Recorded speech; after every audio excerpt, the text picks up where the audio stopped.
Hi, welcome to this edition of the CUFFS program. It's the first one in the year 2020. I hope everyone has enjoyed their holidays, and we are looking forward to a very successful, try and say that 3 times fast, a successful 2020.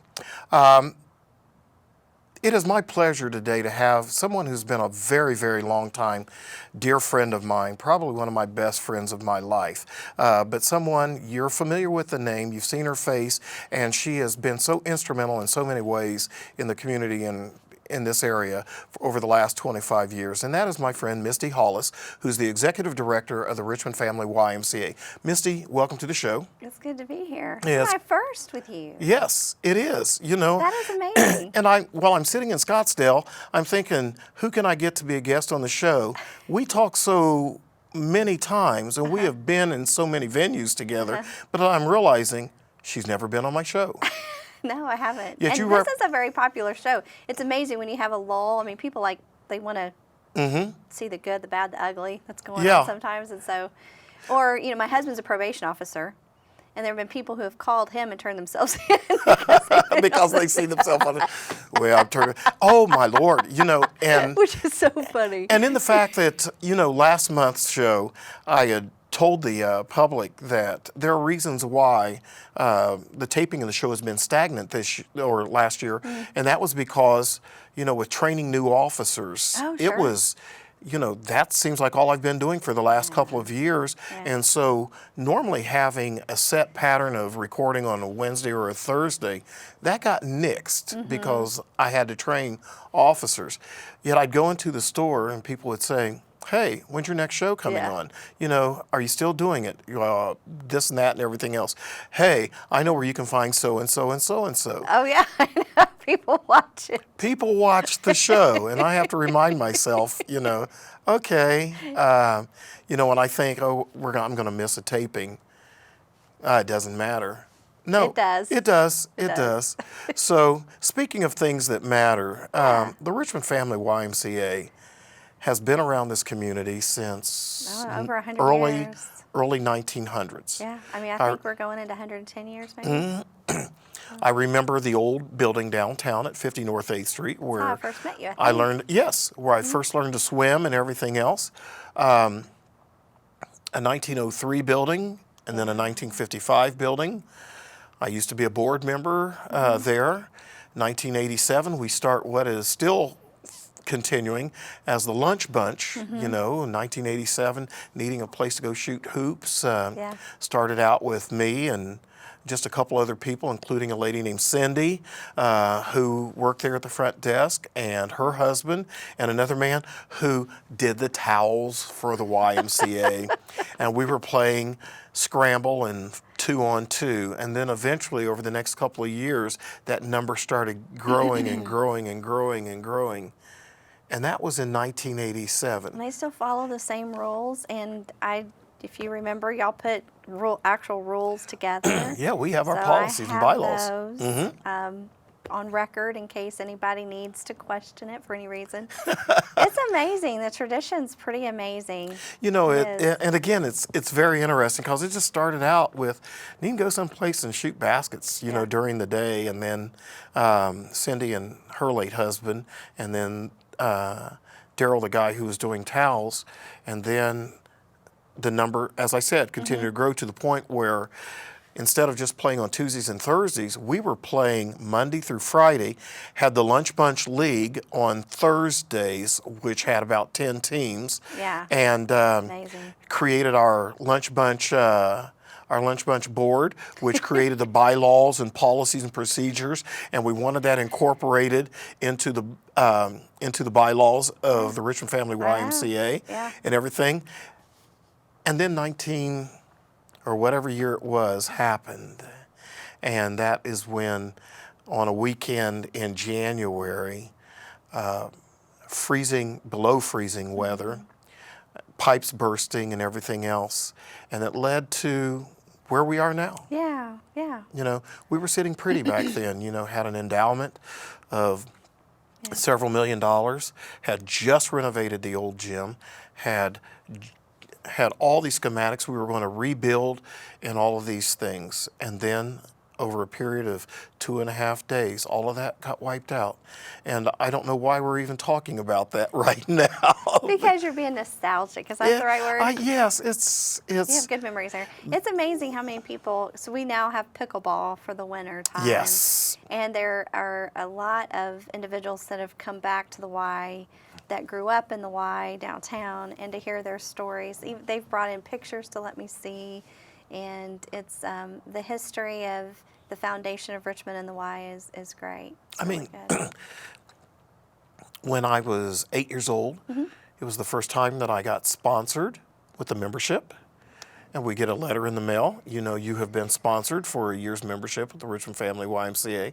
And what I would have to do in turn is to write a letter of thanks back to that person, which also allowed me to go to Camp Clements, which was something huge, you know, back then. Yeah, the stories are great. And some of the friends that I have to this day are people that I met, you know, when I was 9 and 10 and 11 years old, staying at Camp Clements. Yeah. So, Good you know, times. the YMCA is often and continues to be a bridge in this community, and it's that light. We have different community serving organizations, but the YMCA still has a very message, and I thank you for your leadership, Misty, because you came into the YMCA at a time where it really needed a strong leader, and I think with what little application that I have to the Y now, it still is very flourishing, and so I want to thank you. Yeah, we're excited about where we are. I mean, we needed to take time to reflect our place. Our mission is still the same. I mean, it's a faith-based organization.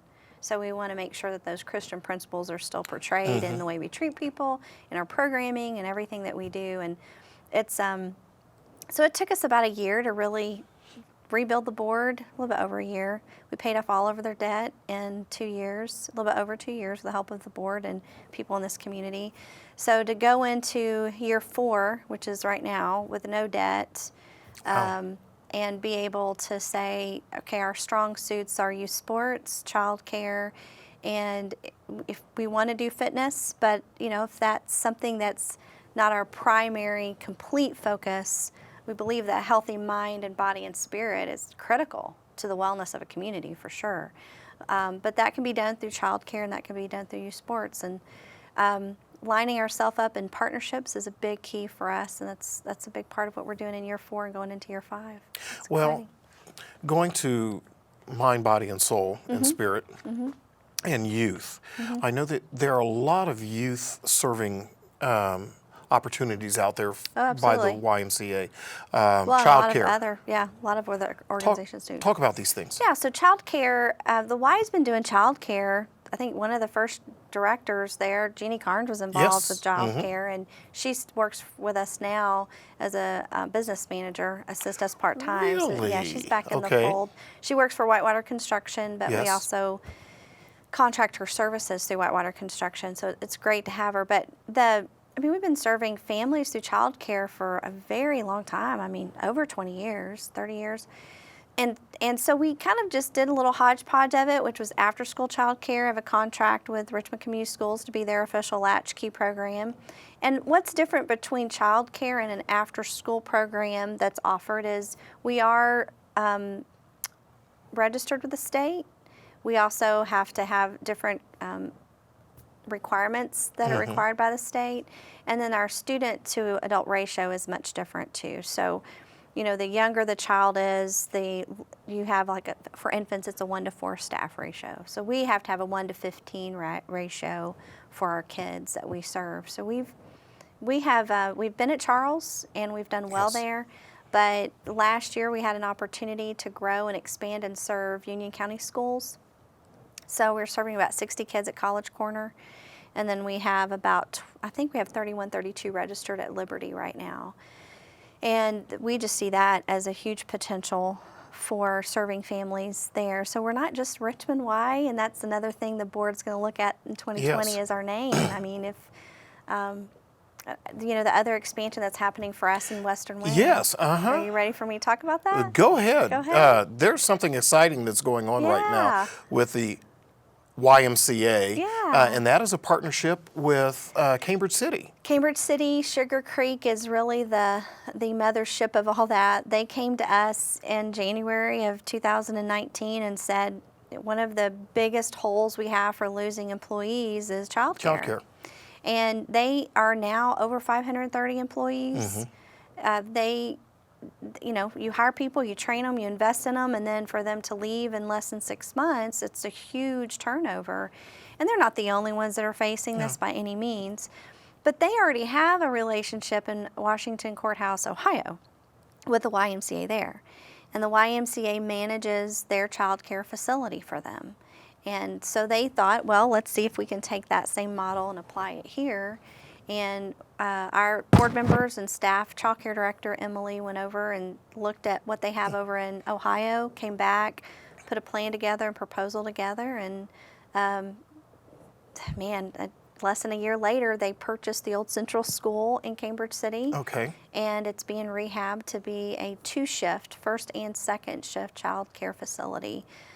It's a big undertaking for just not us, but also Sugar Creek. So Sugar Creek employees will have the first access. Right. Then whatever spots are available, we will infill those with community children. And we think there's going to be plenty of space to be able to do that. Everything works together. It works together. You know, you're talking about Washington Courthouse. I was just through there recently and everything else. Yeah. So the next time I'm driving down 35 and I see the Washington Courthouse exit, I'm thinking, YMCA. Sugar Creek. Okay. Wow. Small world. It is. How long, when will that expansion be fully going? So they've hired architects. So right now the architects are actually in the process of designing what we need to do as far as meeting state standards for infants and toddlers. Our hope is September, October. That is really tight. Okay. But I wanted us open by the time school started. That was our hope for August, but I don't think that's going to happen. We're still going to have Well, to still, you know, fix. if you're within that 2-month period and everything else, it still gives those families that are going to be needing the service, you know, an opportunity at least to schedule and be on a timeline. So, you know, if it goes beyond that, I'm sure that you'll handle that as well. Yeah, it's, you know, the cost of child care now is a burden on families. Yeah. The Wayne County Foundation has an early childhood coalition that they have brought in some resources to help with training, with relationships among other child care providers. There was a grant written in just this past in November by Pat Heine, who's a part of that coalition, that would help offset some expenses to get child care started in Cambridge City. It's considered a child care desert. There is no, in Western Wayne right now, there is no certified child care center. Wow. There's Head Start, Right. and there's people offering it inside their home. But a lot of people thought Golay Center offered child care. They don't. They did offer preschool. Okay, that's news to me. I Yeah. thought they did. No, they don't. And they've been a great partner, a fantastic partner with us in these conversations. So we're excited about what that can mean for both of us. Well, obviously it's going to be a big benefit not only to Sugar Creek and the YMCA, but also Western Wayne. Yeah, we're and excited. so, yeah, we certainly hope that it does. Misty, you are sitting here now as a former member of Richmond Common Council. Yes. You've worn a lot of hats over the last 25 years, beginning with Ivy Tech and now as executive director with you know, the YMCA. Tell me the highlights of your, you know, beside marrying Tim, you know, and getting to know me. What have been some of your highlights? You know, this transplanted Texan. I know. Well, I mean, Richmond's been good to me. That's one of the reasons I want to give back to it. I moved here and didn't know one person. Yeah. I didn't know anybody. And found myself attending IU East, and I needed to work. I waited till I was 20 to start going to school. And I had to work, and I started doing telemarketing. That was my first job. And then when you and I met, I worked for Ivy Tech. Ivy Tech's just been, still to this day, a great friend of me personally. The staff is fantastic. I love Ivy Tech and its mission.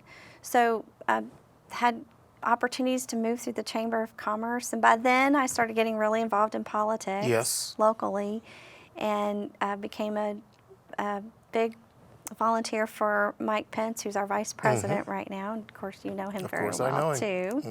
So it's been, I mean, God's been good to me, and this community's been good to me. And probably one of the biggest highlights for me personally, professionally, was another capacity. You and our paths crossed was with Richmond Community Schools. Yes.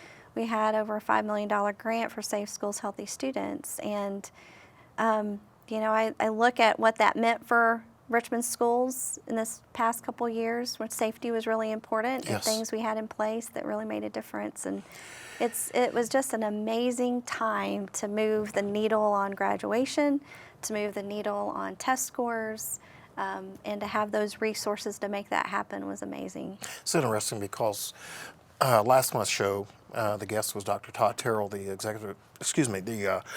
superintendent of Richmond Community Schools, and we talked about the needle shift, you know, going from dropout factory to the successes today. And I know that the Safe School Healthy Student grant was something that was very key in that for a number of years. And out of that, we get resource officers, we get so many other things that today are still Communities and schools. Communities and schools, yes, CIS.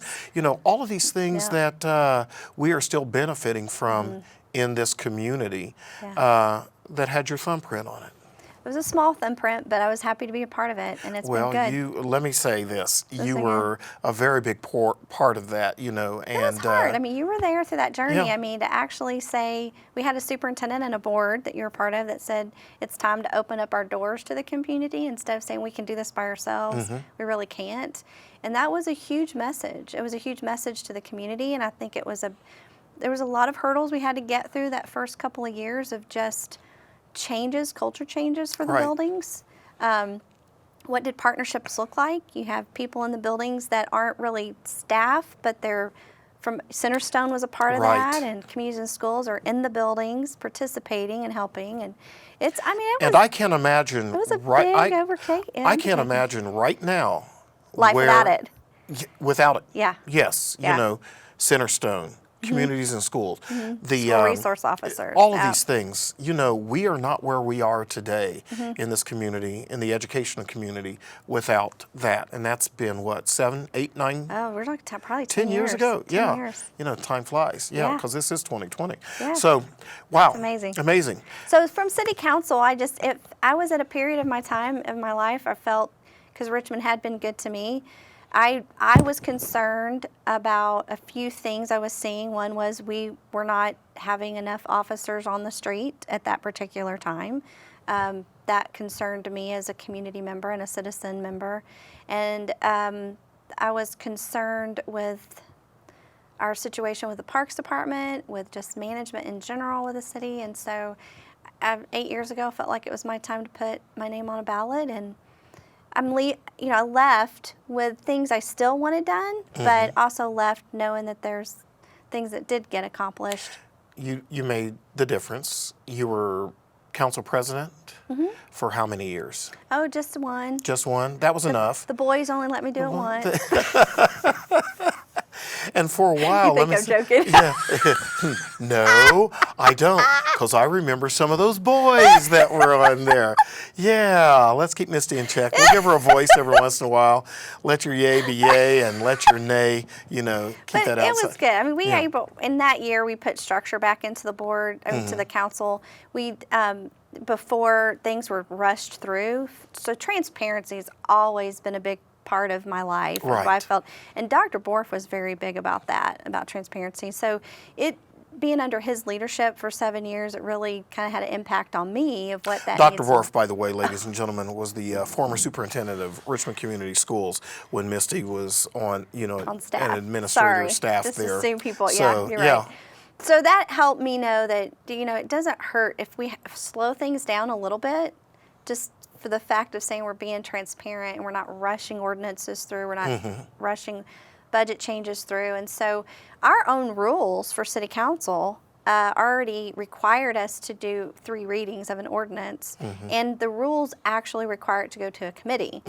Clay Miller assisted me when he was on council with me and assisted in us looking at those rules, bringing those back, and instead of suspending the rules, we would actually follow them. And I had pushed back for several meetings, but stood strong, and we now, I hope transparency continues with this council, that they continue to do that. So ordinance is brought in on first reading. It's assigned to a committee to do due diligence, and then it's brought back to council and it's reported on from the committee's due diligence, and it's either recommended that we're going to pass that ordinance or it's recommended that we don't. Okay. So, and it helps us because it makes us work with the staff of the city and makes us work with the mayor instead of it being two separate pieces. So there's some parts of city council I absolutely will miss. And I'm hopeful this new council moves us forward. The community does too. I know. So I know. moving forward. Yes. Misty Hollis. Yes. Moving forward, Richmond Family YMCA. Where are we going? So there's conversation. I mean, we have a lot going on with the child care piece and expansion, but with youth sports, we serve about 400 kids right now. Wow. We became the official feeder program for football last year. Well, we kicked it off in 2018. Tommy Williams, I don't know if he's been on this show or not, but oh my goodness, his leadership has been key to revitalize Richmond Area Football League, what used to be Hub. Yeah.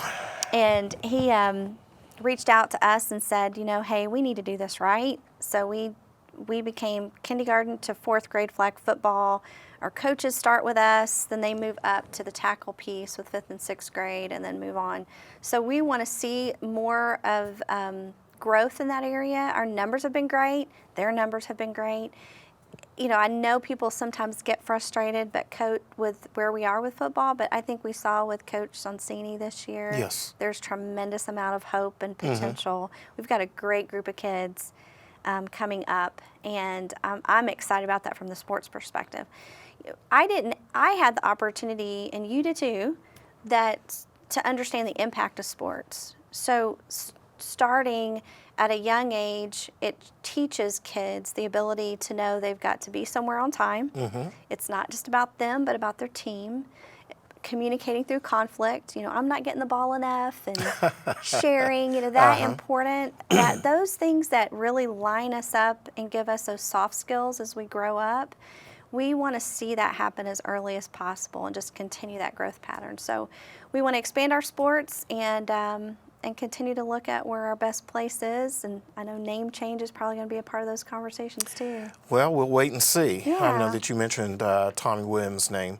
And for those people in the community who do not know Tom Williams, if you saw his efforts and if you saw his tireless efforts in regards to doing amazing. something, and if you know Tom personally, then you will understand why his efforts go above and beyond what you would expect for someone. And I know that not just with the Richmond Family YMCA, but in other things that he's been involved with in the community. I mean, right? Is he still president of the NAACP? I believe so. And he's really done an amazing job with that too. Yes. I mean, he doesn't let people push him around. And I had some great feedback from the football program that he ran this year. They just said people followed rules, the expectations were known. If they didn't follow the expectations, then there was a conversation. I mean, it was pretty serious stuff. And this was his second year in charge of it. And he's not alone. There's a whole group of people that make it happen. People don't have any idea what it means to coach and the impact a coach has on the life of a kid. And you're planting seeds that you might ever see the growth of and the benefit from. So but it happened. It does. It's does. Fantastic. It's wonderful. I'm just one of many people in this community who owes a lot of our personality to having been involved with the Richmond YMCA, now the Family YMCA, throughout our life, learning to swim. You know, I remember Saturday mornings walking from the west side over to downtown to go to the Y, and then from leaving there, going to Morrison Reeves Library and everything else. There's still very much the need for a YMCA in this community. A safe space. It is. Yeah, it's a and safe space. God puts us in places when he needs us to be there. You know, you were a city council person for 8 years, all right, when you needed to be there, okay? You led up the Wayne County Republican Party for, you know, when that leadership was needed. The YMCA needs you, and I'm looking at where you are and where you're going, and I think that the future is still very bright, because I'm thinking that you will mirror with me on this thought that when there is a need in Richmond, people do come out and they see the need and they meet the need. Yeah. And so with your leadership with the Richmond Family YMCA, Richmond and Western Wayne are going to be well served. And Union County. Yes. Misty, is there anything else that you would like to say to the public? No, I'm just, if probably right now we're doing indoor soccer registrations, so if people are still interested in that, they can call the Y at 962-7504, and we'll see if we can still get you in. That's funny, because when I called you the other day, I remember 962-7504 offhand. You know, at the top of my head. Ladies and gentlemen, it's been my pleasure to have my very good friend, Misty Hollis, the Executive Director of the Richmond Family YMCA, as the guest this month on the CUFFS program. If you have any questions, again, as she stated, you can call 962-7504, whether it be for youth programming, youth sports, or anything else. Call Misty there at the Richmond Family YMCA. And if nothing else, stop in. They are located there on the corner of South 13th and L Street, or South 13th and J Street, that area between there. So we look forward to seeing you at the Richmond Family YMCA. Misty's going to continue to serve the community in an unofficial but official capacity. Ladies and gentlemen, it's been our pleasure. Again, we welcome you to the new year, and we certainly hope that 2020 brings you and your family safety, security, and a lot of happiness. We'll see you out there.